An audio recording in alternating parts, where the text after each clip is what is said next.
Alright, and this is the parking sensor system. I'll post a link. You can get it on Amazon. They're relatively inexpensive. Basically, they give you everything you need. So you've got the little sensors, you got a drill, and you want to drill them exact. Don't try to widen the hole at all. You got the brain, which I typically put in the trunk. I'll show you where. And then you've got the indicator. Some of them come with just a beeper. I like this one because it tells you which side you're about to hit, and it also gives you an approximate distance. It's a metric system, but it is what it is. So I typically like to mount this somewhere underneath the slide out cup holder, and then I will run the wires down and all the way to the trunk, and it is long enough to do that. So in preparation, you want to label these. So like I've got 1, 2, 3, and 4, because when you push them through your bumper and then the wires drop out, you're not going to know which is which. And you may not care, but if you put them in order, at least that way when your sensor goes off, you'll know whether it's the driver's side or passenger side. So that's why you label them. Next preparation is you want to get up under your bumper and feel where there's no metal behind it. So on the Crown Vic, if you drill into here, there's a metal behind it, and that's going to give you trouble. If you drill up on this strip here, there's no metal behind it, so you'll just go right through, push them in. And that's a mistake I made on my first Crown Vic doing this. You see on my silver one, I did them too low. I didn't pre-plan, so I should have put them in this strip and they would have mounted better. So I'm basically gonna space these out approximately one there, one there, one over there, and one on that side. Try to get them as even as possible and get them centered in this piece, centered being vertically. There's not a right or wrong way to do this. I'm just showing you what I chose to do. So I put the tape measure at approximately 4 inches from that spot over as my starting point. Then I put one at 17 inches, one at 34 inches, and the final one is at 50. So that gives an approximate 16-inch gap on the side ones and 17 in the middle. You can certainly move things around. You know, start moving 1/4 inch at a time or whatever and try to get them exactly even or whatever you want to do. Like I said, I'm just showing you one example. So I measured, put the tape measure on the top of this, measured down 1 inch on each one, and I'm going to drill a pilot hole to get all these started. And the reason for the tape is it helps it from slipping.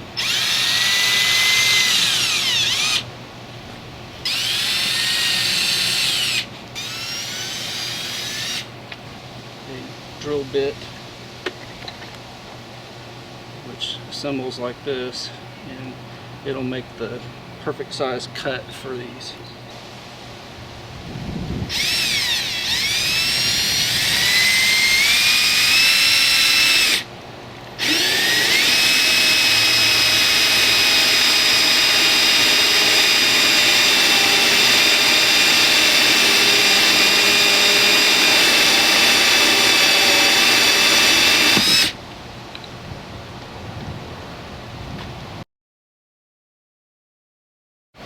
And then take your sensors and either go 1, 2, 3, 4 across, or 4, 3, 2, 1, whichever you prefer. And just fish those in. It comes out the bottom.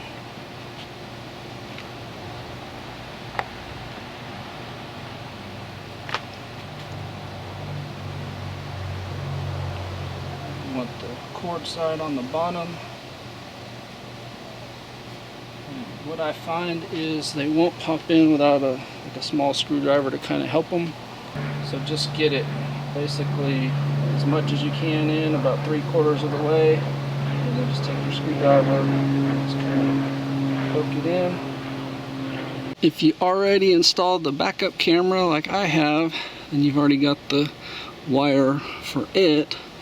And I'm putting in It's approximately 6 feet long. It's probably going to be a little bit too much wire, but I always say you can cut it if it's too long, but if it's too short, you're having to solder or splice, and that's more work. So what I'm doing, I fished it here. I'm going to connect it to this and then pull the whole thing through nice and tight. Got my fish stick here. It's going to come out there. It's going to follow this, and then it's going to come behind here, and that is where the unit itself will be mounted, somewhere in here. And find a ground point, even if I have to do like a self-tapping screw or something. And those of you who don't know, the P71s have the 50 amp power right there if you ever need it.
Opted to drill a hole in the floor of the trunk and fish the wires through a rubber grommet there to keep them safe, and then I will route them along here and over to their final location. You see I've rubbed it with rubbing alcohol, and you see they don't put any kind of finisher on the paint because it just wipes right off.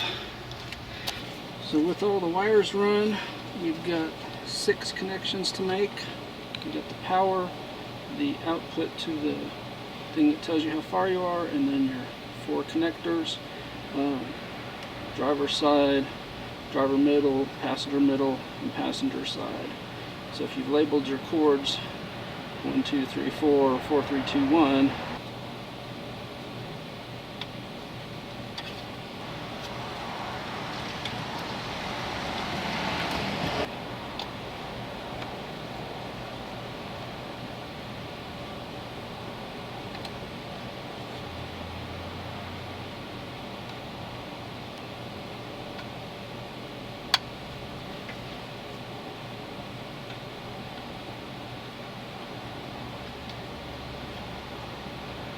and that's it. And then we'll just, like I said, we'll just stick this up here, some 2-sided tape, and hide these wires, and we'll be done.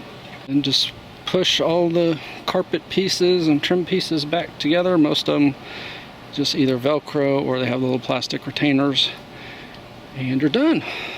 Hope the video was helpful. Appreciate a thumbs up. Subscribe if you're not already subscribed, and please tell your friends about my channel. Thank you very much.